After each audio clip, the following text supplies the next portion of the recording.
I want to ask about what you just heard the Prime Minister say, or maybe the better way to say it is what he would not say. He wouldn't commit to new elections. He claims that the Israeli people don't want that.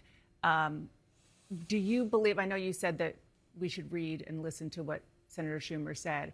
Are you also saying that you support the notion of new elections in Israel as the war winds down, as Senator Schumer said? The only thing I would disagree with what you said is I don't think it's a notion.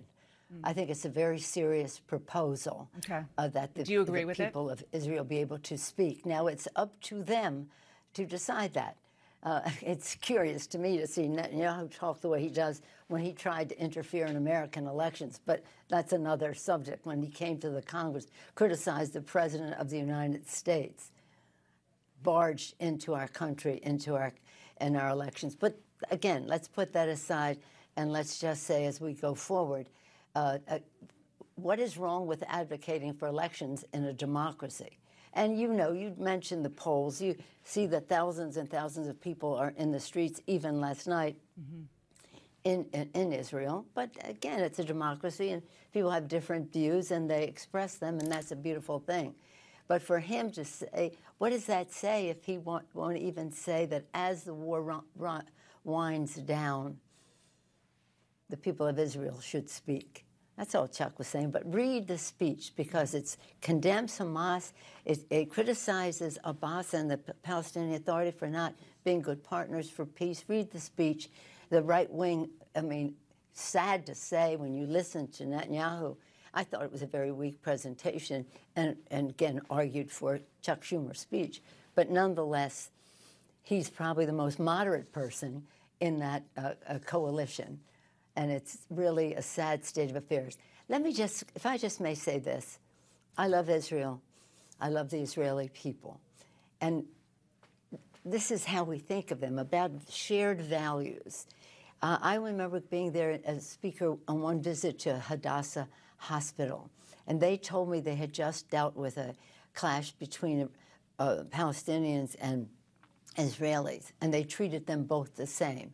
And they said, we didn't treat the Palestinian differently because they were Palestinian. We treated them the same because we are Jewish. The values are have been so clear. Now, we have to stop Hamas. They're a terrorist organization. What they did on October 7th was barbaric. We must free the hostages. Think of it, if it were your brother, sister, mother, father, child, any one of us would be insistent on that. But as you have indicated, it's not a matter if you do it, it's how you do it.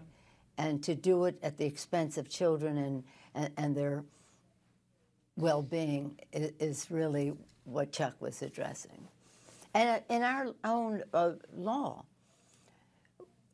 when we give assistance to a country, we insist that they do not interfere with our giving humanitarian aid.